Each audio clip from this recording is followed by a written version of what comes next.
agora a gente vai para nossa aula de hoje, começando com o livro de português, na página 51, e a gente vai até a página 53. O assunto de hoje é sinônimos, antônimos, onônimos e parônimos. A gente já viu esse assunto no ano passado, então a gente vai estar revisando esse assunto, porque eu sei que vocês são muito inteligentes e já conhecem ele de cor. A, B, C, D, E, F, G, H, I, J, L. Mas bora lá. O primeiro que a gente tem são os sinônimos. Os sinônimos, segundo o que a gente tem aqui no livro, diz assim: são palavras do mesmo sentido ou sentido parecido. Por exemplo, alegria, felicidade.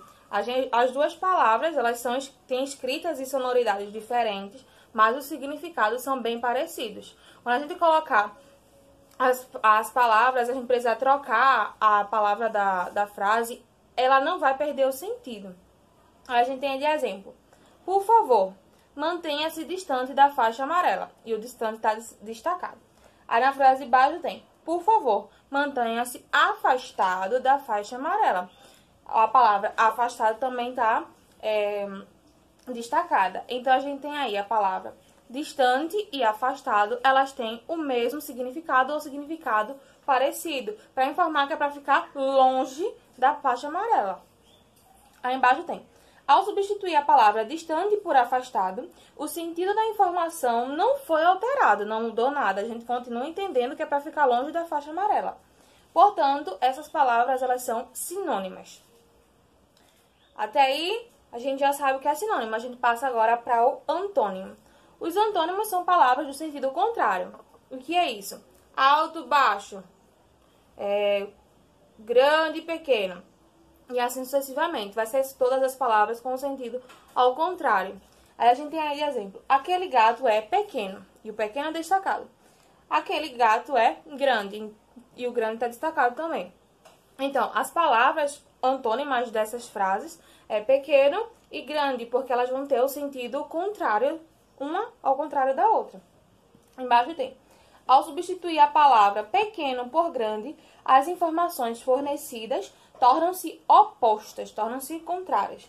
Então, temos antônimo. Então, toda vez que tiver o sentido contrário, a gente tem palavras antônimas. A gente passa agora para os onônimos. Quando a gente chegar na parte dos onônimos e parônimos, vocês têm que prestar com um pouquinho mais de atenção, porque eles vão ter conceitos bem parecidos, uma coisa ou outra que vai estar fazendo a diferença. Mas é bem importante que vocês entendam a diferença que tem nos dois, certo?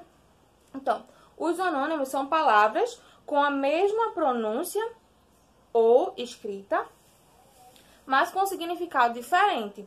Ela vai ter uma pronúncia e uma escrita parecida ou mesma e o significado diferente.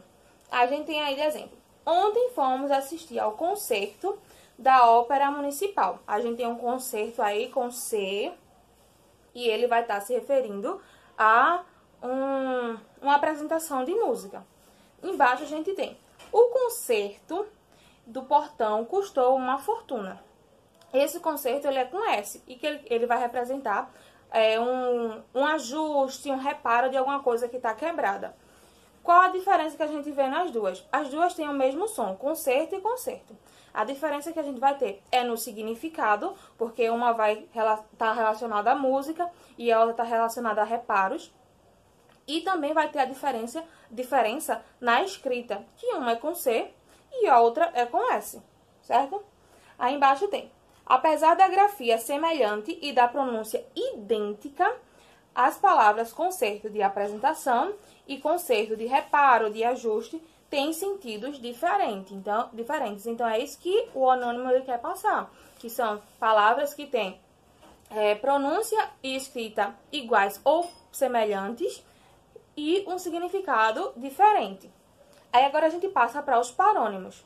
Os parônimos são aquelas palavras de escrita e pronúncia parecida. Não vai ser igual, não vai ter nada idêntico aí. Vai ser parecido, mas elas vão ter o significado diferente. A gente vai, por exemplo: a despensa, que é com E, da creche estava cheia de mantimentos. Então, a despensa é aquele armário que a mãe de vocês tem em casa para guardar a feira que ela faz, entre outros. Aí embaixo a gente tem: a dispensa, que é com I, de Manuel, deu-se por motivos de força maior. Então, essa dispensa que ele está falando é quando alguém é dispensado do trabalho, é mandado embora, é demitido. Então, existe a diferença na pronúncia, que uma é despensa e a outra dispensa. E por ter essa diferença na pronúncia, a gente sabe que vai ter a diferença na escrita, que uma é com E, a outra é com I. E, novamente, o significado vai ser diferente. Então, isso só vão ser palavras parecidas, não vai ter nada igual. Nem pronúncia, nem escrita, nem significado. Certo? A gente passa agora para a nossa atividade na página 52.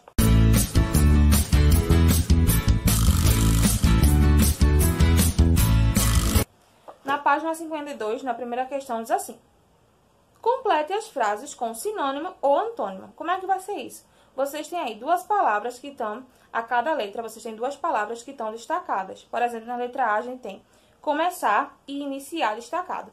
Aí, diz assim, começar é... Aí vocês vão botar se é sinônimo ou se é antônimo da palavra iniciar.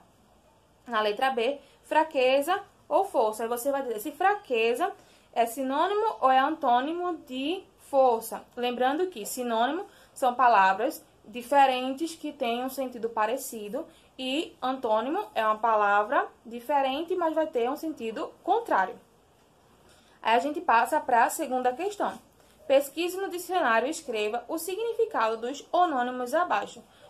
Vocês têm algumas palavrinhas, vocês vão estar pesquisando o significado de cada uma e colocando aí. Pode usar dicionário, pode usar a internet, o que você achar melhor para estar respondendo essa atividade.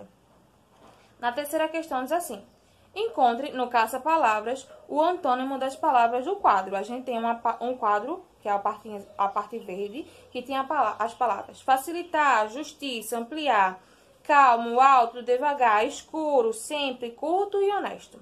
Então, vocês vão estar procurando as palavras que são antônimas, palavras de sentido contrário dessas que a gente tem aí. Por exemplo, a gente tem alto, então o contrário de alto é o quê? Baixo. Então, vocês vão estar procurando aí baixo nesse quadrinho aí.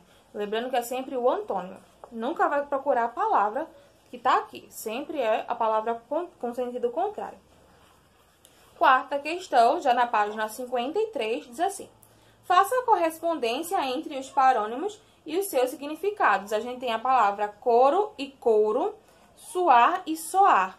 São palavras parônimas que vão ter escrita e pronúncia parecida e significado diferente. Aí vocês vão estar fazendo a correspondência de acordo com o significado. O que é que coro significa? O que é que couro significa? Vocês procuram e fazem a relação. Quinta questão. Complete as frases com as palavras sexta ou sexta. A gente tem palavras aí que são onônimas, ela só vai ter diferença em relação à escrita, a pronúncia é igual, só que o significado é diferente. Aí o que vocês vão fazer? Vocês vão procurar o significado de cada uma dessas duas e vai ver qual é que se encaixa melhor em cada uma dessas alternativas aí. Sexta questão. As palavras da questão anterior, elas são classificadas como... Aí vocês vão dizer se elas são sinônimas, antônimas, parônimas ou anônimas. Se prestar atenção no que eu falei antes, já sabe qual é. Sétima questão. Marque um X na alternativa em que o grupo de palavras são antônimas. Aí vocês vão assinalar duas alternativas, porque duas são as corretas, certo? Oitava questão. Vai completar as frases com o antônimo das palavras que está entre parênteses. Por exemplo, a gente tem na letra A: um homem e o espaço veio aqui procurando por você. Aí, entre parênteses, a gente tem a palavra baixo. Então, a gente vai colocar o antônimo, que é o contrário. Qual é o antônimo? Qual é o contrário da palavra baixo? Aí, vocês pensam aí qual é o contrário e fazem a correspondência. Isso vocês vão fazer em todas as 5 letras. E na última questão, que é a nona questão dessa atividade, ela diz assim: procure no dicionário o significado das palavras onônimas. Então, a gente tem algumas palavras, vocês vão estar procurando novamente o significado de cada uma delas e identificando aí. A gente tem a palavra cozer, cozer, assento e assento, serrar e serrar, eminente e iminente. Vocês vão estar procurando o significado de cada uma delas e registrando aqui no livro, certo? Então, assim a gente finaliza a nossa aula de português de hoje. Bom desempenho quando for realizar a atividade.